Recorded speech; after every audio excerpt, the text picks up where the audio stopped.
दोस्तों लाइफ में ऐसे बहुत कम मौके आते हैं जब आपकी खुशी इतनी बड़ी होती है कि उसे बयां करने के लिए शब्द भी छोटे पड़ जाते हैं। समझ नहीं आ रहा है कि क्या कहूं। टीम इंडिया को वर्ल्ड कप जीते कई घंटे बीत चुके हैं मगर मेरे रोंगटे हैं कि बैठने का नाम ही नहीं ले रहे। मेरे आंसू हैं कि थमने का नाम ही नहीं ले रहे। मेरा मन है कि खुद को बार बार मैच की हाइलाइट्स देखने से रोक नहीं पा रहा है। मैं पुराने जमाने का कोई राजा होता ना तो इस मौके पर पूरे इलाके में सोने की अशर्फियां बंटवा देता।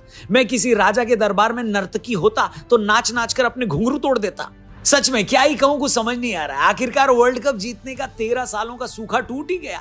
इस जीत के साथ ही 29 जून 2024 का दिन हर इंडियन की जिंदगी में हमेशा हमेशा के लिए स्पेशल हो गया है। भगवान करे जिंदगी में ऐसे मौके और आए। लेकिन इतना जरूर कह सकता हूं कि आप चाहे उम्र के किसी भी पड़ाव पर हो, 20 साल के हो, 30 साल के हो, 40 के हो, आज से 10-20 साल बाद भी 29 जून का दिन आपको याद जरूर आएगा। ये एक ऐसा लम्हा होगा जिसे याद करके आप इमोशनल जरूर होंगे। समझ में नहीं आ रहा कि शुरू कहां से करूं, तो सबसे पहले आखिरी से शुरू कर लेता हूं। आखिर में जब अफ्रीकी टीम को 4 ओवर में सिर्फ 26 रन जीतने के लिए चाहिए थे तो लगा था कि हम एक और फाइनल हार गए।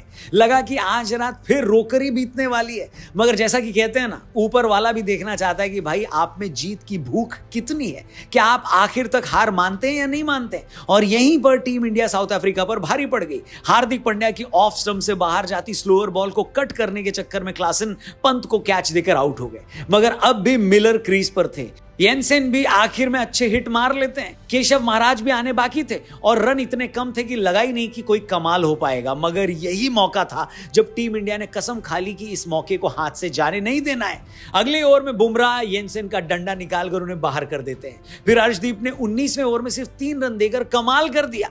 मगर मिलर अब भी क्रीज पर खड़े थे। हार्दिक आखिरी ओवर करने आते हैं। वो ऑफ स्टंप के बाहर एक लोअर फुल टॉस देते हैं। मिलर पूरा जोर लगाकर बिल्कुल सीधा मारते हैं। बॉल हवा में जाती है, लगता है कि 6 लग जाएगा। तभी वो मोमेंट आता है जिसे क्रिकेट इतिहास के सबसे शानदार पलों में एक माना जाएगा। सूर्य कुमार यादव लड़खड़ाते हुए बाउंड्री लाइन से सिर्फ कुछ सेंटीमीटर की दूरी पर मिलर का कैच पकड़ लेते हैं। उनका बैलेंस बिगड़ता है, लगता है वो बाउंड्री लाइन के बाहर चले जाएंगे। वो बॉल को हवा में उछालकर अंदर फेंकते हैं और इससे पहले कि बॉल नीचे गिरती वो फिर से उसे लपक कर वो करिश्मा कर दिखाते हैं जिसकी किसी को उम्मीद नहीं थी। ऐसे तो भारत को इस वर्ल्ड कप को जीतने में बहुत सारे खिलाड़ियों का हाथ रहा है, बहुत सारे प्लेयर्स के परफॉर्मेंस का रोल रहा है। मगर मैं दावे के साथ कह सकता हूं कि सूर्य कुमार यादव ने अगर वो हैरत अंगेज कैच न पकड़ा होता तो भारत फाइनल हार भी सकता था। फर्ज कीजिए पहली गेंद पर मिलर छक्का लगा देते तो बाकी की 5 गेंदों में 10 रन बनाना उनके लिए कोई बड़ा खेल नहीं था। मगर सूर्या के उस एक कैच ने मैच लगभग वहीं सील कर दिया। जिस हार्दिक को पूरे आईपीएल में लोगों ने बू किया, जिस हार्दिक और रोहित की लड़ाई में क्रिकेट फैंस ने हार्दिक को खूब गालियां दी, जो हार्दिक अपनी प्राइवेट लाइफ से जुड़ी नेगेटिव खबरों को लेकर लगातार चर्चा में थे, उन्हीं हार्दिक ने आखिर के 2 ओवर में 3 विकेट लेकर भारत को एक हारा हुआ फाइनल जितवा दिया। इसलिए मैं समझ नहीं पा रहा हूं कि आखिर इस जीत का क्रेडिट किसे दूं। लोग पूरे टूर्नामेंट में रन न बनाने के लिए विराट को गाली दे रहे थे, बोल रहे थे कि फ्लॉप हो गया, बैटिंग नहीं आती, टीम से इसको निकालो, जायसवाल को खिलाओ। उसी विराट ने फाइनल में वो टाइम पर रन बनाए जब भारत ने 31 रन के आसपास 3 विकेट गंवा दिए थे। लग रहा था कि भारत की टीम कहीं 100-125 रन पर सिमट ना जाए। विराट ने पहले अक्षर के साथ पार्टनरशिप करके टीम को मुश्किल से निकाला, फिर एंड में 3 ओवर में पावर हिटिंग करके टीम इंडिया को 175 के पार पहुंचाया। अब जरा सोचिए विराट के फैंस के लिए इससे बड़ी खुशी क्या होगी। दुनिया का सबसे बड़ा क्रिकेट स्टार जो पूरे टूर्नामेंट नहीं चलता है, जो शायद अपना आखिरी T20 वर्ल्ड कप खेल रहा था, जो शायद अपना आखिरी T20 मैच भी खेल रहा था, वो उस फाइनल में सबसे ज्यादा रन बनाता है और भारत को 17 साल बाद T20 क्रिकेट में चैंपियन बना देता है। सच में यार, इससे ज्यादा ब्लिसफुल फीलिंग और क्या ही होगी। सच कहूं तो कल विराट को मैच विनिंग पारी खेलता देखकर और टीम इंडिया को वर्ल्ड कप जीतता देखकर वैसी ही खुशी हुई जैसे 2011 का वर्ल्ड कप जीतने पर सचिन तेंदुलकर को लेकर हुई थी। हर क्रिकेट फैन को लगा कि सचिन सर अपने क्रिकेट करियर में एक वर्ल्ड कप जीतना तो डिजर्व करते ही थे। और जैसा कि मैंने कहा, किस किस की तारीफ करूं ये समझ नहीं आ रहा है। यहां मैं एक और चीज अंडरलाइन कर दूं और इसे ध्यान से सुनिएगा। दुनिया में कोई भी टीम जो बड़ा टूर्नामेंट जीतती है ना, वो किसी एक आधे खिलाड़ी पर रिलाई करके नहीं जीत सकती। और यही इस टीम इंडिया के साथ हुआ। आप फाइनल को ही देख लो। फाइनल में बैटिंग में रोहित और सूर्या नहीं चले, विराट और शिवम दुबे चल गए जो पूरे टूर्नामेंट में नहीं चले थे। फाइनल में बॉलिंग में कुलदीप ने कमाल नहीं किया तो लास्ट में हार्दिक ने अपनी बॉलिंग से सिंगल हैंडेडली मैच जिताया। सूर्या फाइनल में बैटिंग में नहीं चले तो उन्होंने कैच से फाइनल जितवा दिया। बुमराह भाई तो हमारे फेवरेट हैं ही। उन्हें रोबोट इसलिए कहूंगा क्योंकि किसी इंसान के लिए पॉसिबल ही नहीं है कि वो दिन रात, सुबह शाम, मैच दर मैच एक ही लाइन लेंथ पर गेंद करता रहे। आप इमेजिन भी नहीं कर सकते कि इस T20 वर्ल्ड कप में बुमराह की इकोनॉमी रेट 4.5 के आसपास की रही।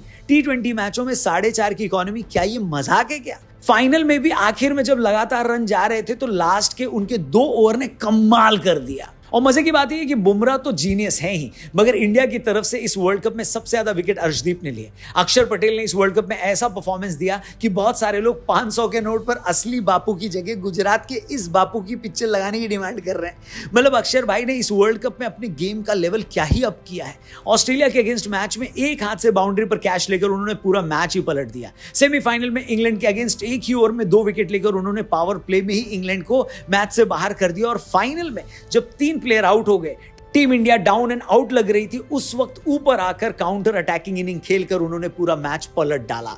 मतलब क्या ही तारीफ करूं इस बंदे की। बापू तुम सच में कमाल है भाई, तुम्हें ये पूरा देश झुककर सलाम करता है बापू, झुककर। उसी तरह कुलदीप भाई की बात न करें तो लगेगा कि एक बहुत बड़े स्टार प्लेयर को हमने मिस कर दिया है। कुलदीप यादव ऐसे हर प्लेयर के लिए एक मिसाल हैं, या यूं कहूं कि ऐसे हर एक इंसान के लिए मिसाल हैं जिसे अपनी लाइफ में बुरे दिन देखने पड़ते हैं। मुझे याद है कुछ साल पहले कुलदीप यादव पूरे ऑस्ट्रेलिया टूर में बेंच पर बैठे रहे।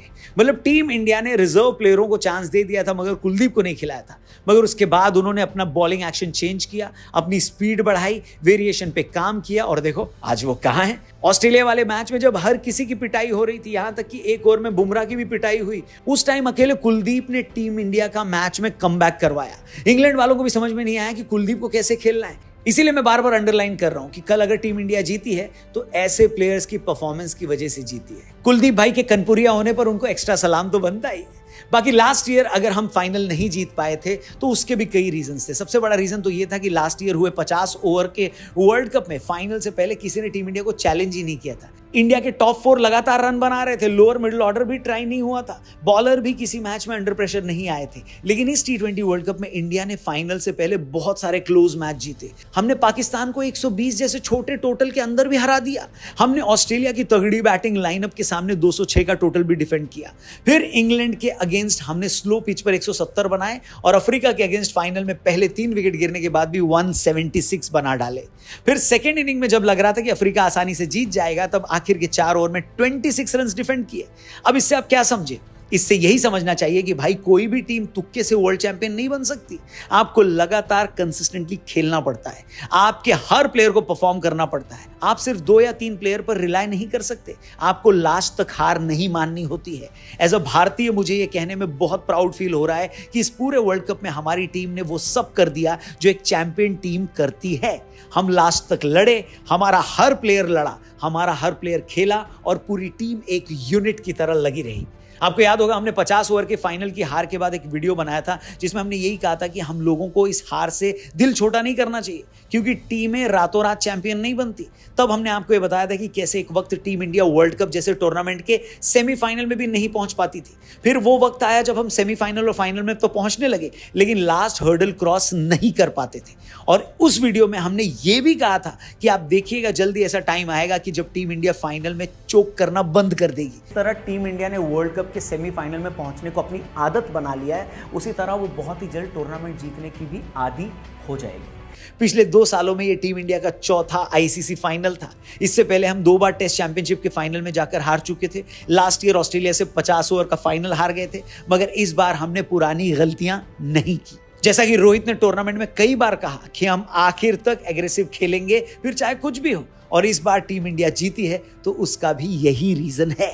इंग्लैंड के अगेंस्ट भी विकेट गिरते रहे, लेकिन हमने एग्रेसिव खेल जारी रखा। फाइनल में भी शुरू में 3 विकेट गिरे, मगर हमारा एग्रेशन कम नहीं हुआ और इसी एग्रेसिव इंटेंट की वजह से टीम इंडिया ने वो कर दिखाया जो पिछले कई सालों से नहीं हो रहा था। बहुत मुमकिन है कि ये वर्ल्ड कप रोहित, विराट और जड्डू जैसे प्लेयरों का आखिरी T20 टूर्नामेंट हो, लेकिन इस बात की सच में खुशी है कि ये लोग वर्ल्ड चैंपियन बनने के बाद इस फॉर्मेट को बाय बाय कहेंगे।